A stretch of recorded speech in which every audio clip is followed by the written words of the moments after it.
اللہ الرحمن الرحیم الحمد للہ والصلاة والسلام علی رسول اللہ اما بعد۔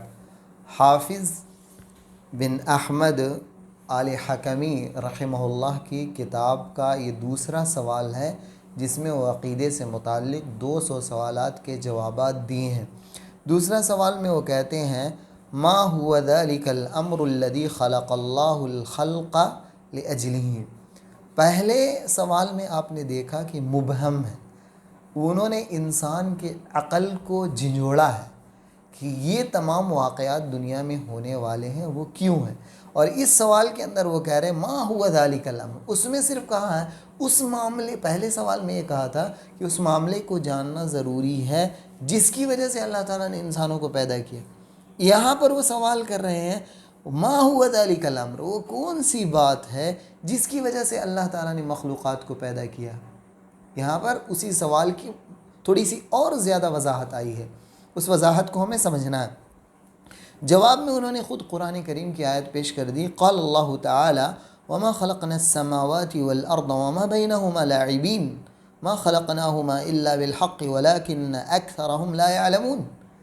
بہت سارے انسان یہ سمجھتے ہیں کہ زمین و آسمان اللہ تعالیٰ نے یوں ہی پیدا کیا ہے، جن کو بھی آخرت پر ایمان نہیں ہے، جو بھی مر کے دوبارہ زندہ ہونے پر یقین نہیں رکھتا ہے، چاہے وہ کسی بھی علاقے سے کسی بھی مذہب سے رہنے والا ہو، وہ ان دنیا کو مذاق سمجھتا ہے۔ لیکن قرآن نے جواب دیا ہے، اللہ نے کہا وما خلقنا السماوات والارض وما بینہما لاعبین، ہم نے آسمانوں اور زمینوں کو کھیل کے لیے، تماشے کے لیے پیدا نہیں کیا، کھلواڑ کے لیے ہم نے پیدا نہیں کیا۔ ما خلقناہما الا بالحق، ہم نے ان دونوں کو یعنی زمین و آسمان کو حق کے لیے پیدا کیا ہے۔ وَلَكِنَّ أَكْثَرَهُمْ لَا يَعْلَمُونَ، لیکن اکثر لوگ نہیں جانتے اس راز کو، اس حکمت کو، اس مصلحت کو نہیں جانتے جس مصلحت کی پیش نظر اللہ تعالیٰ نے زمین و آسمان کو پیدا کیا ہے۔ دوسری آیت میں کہا وقال تعالی وما خلقنا السماوات والارض وما بینہما الباطلا ذلك ظن الذین کفروا۔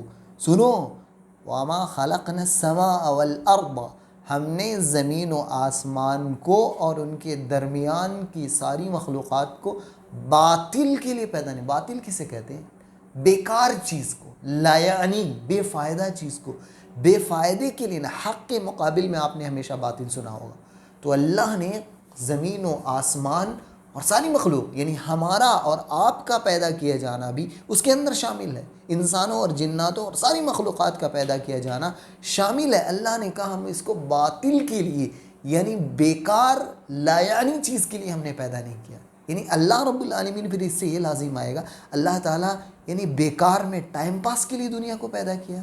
ہرگز نہیں۔ انسان کو اتنے مراحل سے گزارا، یہ اللہ تعالیٰ نے ٹائم پاس کے لیے نہیں کیا۔ ذَلِكَ ظَنُّ الَّذِينَ كَفَرُوا، اللہ نے کہا یہ تو کافروں کا بدگمان، کافروں کا ایک گمان ہے، کافروں کا اللہ کے تعلق سے یہ بدگمانی ہے۔ ذَلِكَ ظَنُّ الَّذِينَ كَفَرُوا فَوَيْلٌ لِّلَّذِينَ كَفَرُوا مِنَ النَّارِ۔ اللہ تعالیٰ نے کہا کہ کافروں کا یہ گمان ہے، کافروں کا یہ سمجھ ہے، اور اس سے کہا ایسے گمان والے، ایسے عقیدہ اور ایسے ظن رکھنے والوں کے لیے ویل ہے، تباہی، وہ تباہ ہو گئے، فنا ہو گئے۔ اسی لیے دیکھیے جو بھی اللہ پر اور آخرت کے دن پر ایمان نہیں رکھے گا، وہ دنیا کی ترقی، دنیا کی تعلیم، دنیا کی عروج، دنیا کے مناصب، دنیا کے عہدے اور عزت کی طرف بھاگے گا، اس کے چاقو چمک کی طرف، روشنی کی طرف، چمک دمک کی طرف بھاگے گا۔ لیکن اللہ نے ان ساری چیزوں کے بارے میں کیا کہا؟ ہم نے زمین و آسمان کو اور ان کے درمیان کی چیزوں کو بیکار نہیں بنایا۔ یہ تو کافر لوگ ایسا سوچتے ہیں، اور جو لوگ ایسا سوچتے ہیں ان کے لیے ویل ہے، تباہی ہے، ان کے لیے جہنم ہے، جہنم کی وادی ہے۔ اور تیسری آیت میں اللہ نے کہا وَخَلَقَ اللَّهُ السَّمَاوَاتِ وَالْأَرْضَ بِالْحَقِّ وَلِتُجْزَىٰ كُلُّ نَفْسٍ بِمَا كَسَبَتْ وَهُمْ لَا يُظْلَمُونَ۔ اللہ تعالیٰ نے زمین و آسمان کو حق کے ساتھ پیدا کیا۔ یہ حق کی تشریح آپ دیکھیں گے تو آپ کو تفسیر میں ملے گا کہ یہ توحید ہے، اللہ کی عبادت ہے وہ حق، اور باطل کیا ہے؟ غیر اللہ کی عبادت ہے، اللہ کو چھوڑ۔ حق کیا ہے؟ اللہ کی اطاعت ہے، اور باطل کیا ہے؟ غیر اللہ کی، اللہ کو چھوڑ کر جس کی اطاعت کی جائے۔ اللہ کی نافرمانی میں غیر اللہ کی جہاں پر اطاعت کی جا رہی وہ تمام کے تمام باطل کے اندر شامل ہے۔ وَلِتُجْزَىٰ كُلُّ نَفْسٍ بِمَا كَسَبَتْ، اور اللہ نے کہا کہ ہم نے، اللہ تعالیٰ نے زمین و آسمان کو حق کے ساتھ پیدا کیا۔ اور کیوں پیدا کیا؟ تاکہ ہر انسان کو اس کے عمل کا بدلہ دیا جا سکے۔ ہم یہاں پیدا کیے گئے بدلہ دیا جانے کے لیے، ہمارے ہر عمل کا آخرت میں یقینی طور سے بدلہ ملنے والا ہے، اور دنیا میں بھی اس کا بدلہ دیا جائے گا، دنیا میں بھی اس کا صلہ ہے، لیکن آخرت میں مکمل طریقے سے انصاف کے ساتھ پورا خیر والوں کے لیے خیر کا بدلہ، شر والوں کے لیے شر کا بدلہ، اچھے احسان کرنے والوں کے لیے احسان کے ساتھ بدلہ اور بھلائی ملے گا، اور شر کرنے والوں کے لیے شر اور برا بدلہ ملے گا۔ اور تیسری آیت قرآن سے لے کر انہوں نے جواب دیا، وَمَا خَلَقْتُ الْجِنَّ وَالْإِنسَ إِلَّا لِيَعْبُدُونَ، ہم نے انسان اور جناتوں کو صرف اور صرف اپنی ہی عبادت کے لیے پیدا کیا۔